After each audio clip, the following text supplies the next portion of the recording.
بسم اللہ الرحمن الرحیم۔ السلام علیکم ناظرین، حاضر ہیں ایک بڑی اپڈیٹ کے ساتھ۔ سرکاری ملازمین کے حوالے سے ایک اہم ترین اپڈیٹ آپ کے ساتھ شیئر کرنے جا رہا ہوں۔ ناظرین، سرکاری ملازمین اور پینشنرز کے لیے بری خبر بھی ہے اور اہم خبر بھی ہے۔ اہم خبر اس طرح ہے کہ سرکاری ملازمین کی تنخواہوں میں اضافہ وفاق سے مشروط کر دیا گیا ہے، یعنی کہ وفاق جتنے % کا اضافہ کرے گا صوبائی حکومتیں بھی اسی تناسب سے اضافہ کریں گی۔ اور بری خبر یہ ہے کہ ملازمین کو بجٹ اضافہ 1 جولائی سے نہیں ملے گا۔ یہ کیوں نہیں ملے گا، اسی کی ڈیٹیل آپ کو میں بتانے جا رہا ہوں۔ اس سے پہلے آپ سے ریکویسٹ ہے ویڈیو کو لائک کر دیں، چینل کو سبسکرائب کر دیں تاکہ لیٹسٹ اپڈیٹ آپ تک پہنچتی رہے۔ ناظرین، بڑھتے ہیں خبر کی جانب۔ سرکاری ملازمین کی تنخواہوں میں اضافہ وفاق سے ادائیگیوں کے ساتھ مشروط کر دیا گیا ہے، یہ کہنا تھا مزمل اسلم کا۔ ناظرین، اضافہ دسمبر 2024 میں 1 جولائی 2024 سے یکمشت ادا کیا جائے گا، بشرط یہ کہ وفاق پورے ٹیکس واجبات کی ادائیگی کرے۔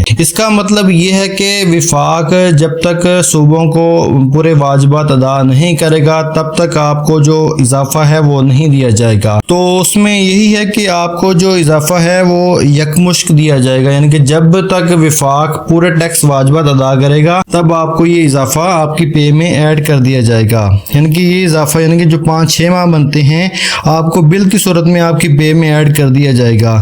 اس کے علاوہ پینشن اصلاحات نظام چلتا رہا تو ایک دن پینشن دیں گے یا تنخواہ کسی ایک کا انتخاب کرنا پڑے گا، مشیر خزانہ کمیٹی سے گفتگو۔ ناظرین، وفاقی حکومت کی طرف سے ملازمین کی تنخواہوں میں 10% سے زیادہ اضافہ کرنے پر صوبائی حکومت بھی یکساں اضافہ کرے گی۔ تاہم یہ اضافہ وفاقی حکومت کی جانب سے صوبے کے پورے ٹیکس واجبات کی ادائیگی سے مشروط ہوگا، جو اس سال دسمبر 2024 میں 1 جولائی سے یکمشت ادا کیا جائے گا۔ ان خیالات کا اظہار مشیر خزانہ KP کے مزمل اسلم نے مختلف سرکاری ملازمین کی ایسوسی ایشن کی مذاکراتی کمیٹی سے خطاب کرتے ہوئے کہا۔ مذاکراتی کمیٹی میں مختلف قائدین شامل تھے جن کے ساتھ یہ مطالبات پیش کیے، جس پر مشیر خزانہ نے کہا کہ اس اجلاس میں صرف اجتماعی مطالبات کو زیر غور لایا جائے گا، جبکہ باقی ایسوسی ایشن کے مطالبات کو جولائی سے باقاعدہ الگ الگ سنا جائے گا اور اس کے حل کے لیے اقدامات اٹھائے جائیں گے۔ مذاکراتی کمیٹی نے پینشن اصلاحات کے حوالے سے مختلف تحفظات کا اظہار کیا، جس پر مشیر خزانہ نے مل بیٹھ کر حکمت عملی اپنانے کا کہا، جس پر وفاقی بجٹ کے بعد کام کا آغاز کیا جائے گا۔ مشیر خزانہ نے کہا، بغیر اصلاحات کے اسی تناسب سے پینشن کا نظام چلتا رہا تو ایک دن آئے گا کہ حکومت 2 آپشن میں سے ایک کا انتخاب کرنے پر مجبور ہوگی، پینشن دیں گے یا تنخواہیں۔ مذاکراتی کمیٹی کو مشیر خزانہ نے صوبے کی معاشی صورتحال پر تفصیلی بریفنگ دی اور کہا کہ مطالبات بہت زیادہ ہیں اور ہم اپنے وسائل کے مطابق اس کو حل کرنے کے لیے اقدامات اٹھائیں گے۔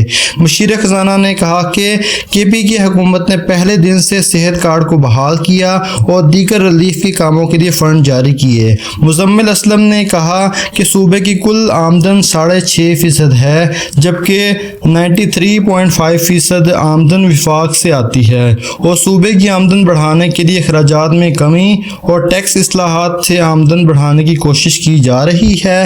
مشیر خزانہ نے کہا کہ تمام جائز مطالبات کو حل کرنے کی کوشش کی جائے گی۔ ناظرین، جیسا کہ آپ جانتے ہیں کہ بجٹ 10 جون کو پیش ہونے جا رہا ہے، جس میں سرکاری ملازمین کی تنخواہوں میں جو اضافہ ہے وہ وفاق سے مشروط کر دیا گیا ہے، یعنی کہ وفاق جتنا اضافہ کرے گا صوبے بھی اس پر عمل کرتے ہوئے اسی تناسب سے تنخواہوں میں اضافہ کریں گے۔ تو میری حکومت سے یہی اپیل ہے کہ جس طرح اضافہ کیا جائے اسی من سے ہی سرکاری ملازمین کو یہ اضافہ ان کی تنخواہوں میں شامل کر دیا جائے۔ ناظرین، یہ تھی آج کی بڑی update. Thanks for watching. Allah حافظ۔